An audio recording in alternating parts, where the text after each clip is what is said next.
did it, or maybe because I'm never interested enough in it, but I truly wonder if there's a way to get it legit. It's the same armor as in X5, and it does make you pretty damn lazy once you get it. But, yeah, a free upgrade at the start of the game is never gone. Not that the 4th armor is that bad, but I mean, Ultimate or in 4th. I think it's actually the same thing. The only thing that changes is you get a Giga Crush-ish attack.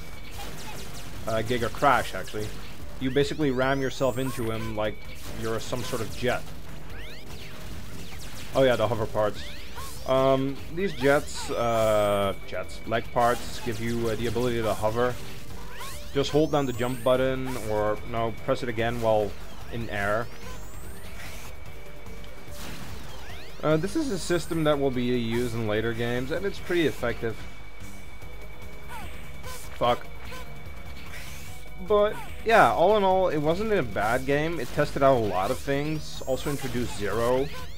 The only thing that's not as pleasant is the fact that the game is not really designed for Zero. Or rather, it doesn't feel like they designed it for Zero. It's more of, we have X, you want to play a Zero in the same environment? Oh, sure. What will we do about shooting enemies and range enemies? Nothing. Let the player improvise. Okay. I think that's what Capcom was thinking at the time. Either that or dollar.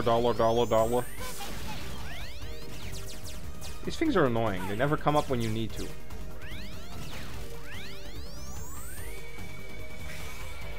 And here's the first boss, a giant spider.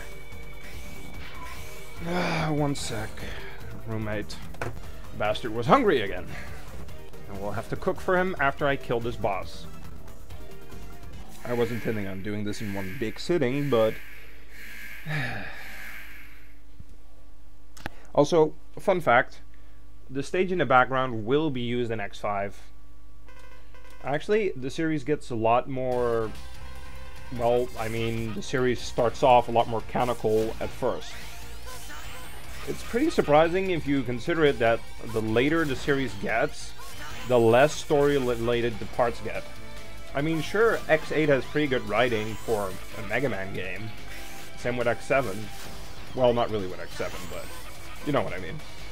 But like, 1 to 5 and technically 6 are all part of one big story plan that was designed to end up in the Zero series. But because of LOL X6, X5's ending was sort of pushed back and changed a little so that Zero could be revived again. I'm not completely sure how it went, but apparently the plan... Ah, fuck, now I'm caught. The original plan was apparently make Zero die in X5 and make him revived in Megaman Zero for the GBA. And then X6 came out, so they changed it to make Zero go to bed. And yes, I just said go to bed. And... Fuck. And they made copy X and shit. Basically, they changed around the story for the sake of X6. And dead. That wasn't that hard. Next up, we're gonna do Shroom Guy. Why? Because he's sensitive for this boss's weapon. Why do I always pick the sensitive boss weapons? Because I'm a wussy like that. I could X-Buster everything to death, but we'd be sitting here for days upon days. You got Lightning Web. Fires a spider net charge with electricity. Can be used to attack, wall jump, or double jump. And is also the only way to get the frigging arm parts. Another fun fact, this game has 2 sets of arm parts at the same location, and you get to pick either 4 charge shots, small charge shots mind you, or 1 plasma shot. Anyways, let's continue. I got a bit of time before he needs to eat. Split Mushroom. He occupies the laboratory and will attack whoever visits there. Nice social guy we got there. X rushing the biolaboratory. This is another thing Capcom tried, and it worked fairly well for the time. Make a 3D environment-esque on a 2D setting. Of course, X was not the original test bed, but this stage was the test bed for the series. And it has been... X5 has a stage that is an identical copy to this, only with different enemies flung at you, and the mini-boss halfway in. I think I might have set it to difficult by mistake, because I don't recall those things attacking me on normal. Then again, we're talking about the game that has learned to be a douche regardless of what I say, do, or think.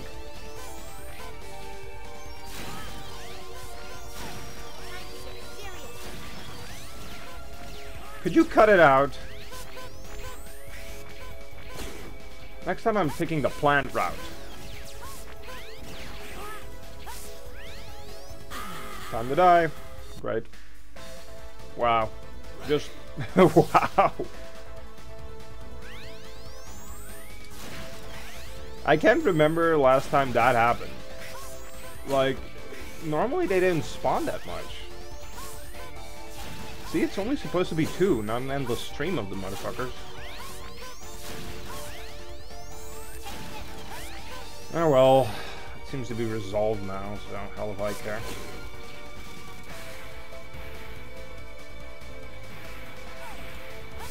As long as it does. Oh shit. Ah, stupid tiny hole.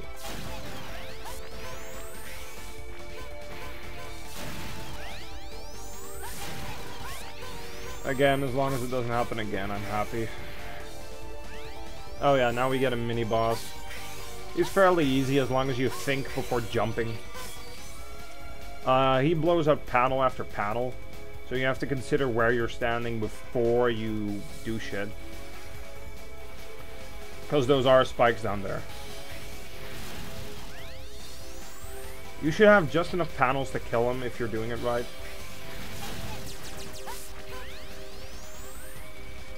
And he goes to the same height you're standing at, so... I think I just missed, didn't I?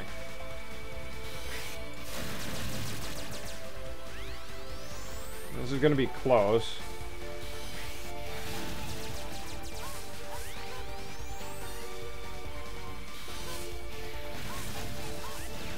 Thank you. Okay, next up is a mad dash if you want the heart container. Oh, still stairs, then the heart container. Because the stage will crumble.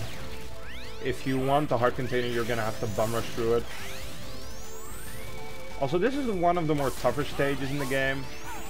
And it's mostly the fact that I'm rushing like hell that I just died. But yeah, I want to save as much time as I can. Converting and uploading to YouTube takes a really long time for some reason. Fuck.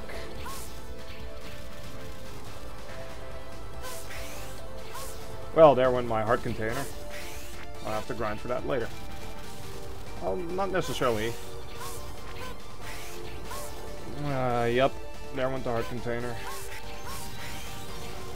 Fuck, I'll get it later. Oh, this isn't going to be happy.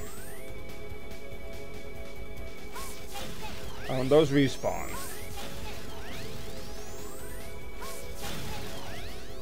And fire. At least as long as you leave the flower, they fire. Ah! That was evil. Oh, by the smell of it, he apparently turned on the deep fryer. Oh god. If this is my last video, my roommate has deep fried the entire house. Last time he tried it, like, the entire house burned down to a crisp. It was funny to watch, but not so funny to, like, clean. Something I didn't consider at the time.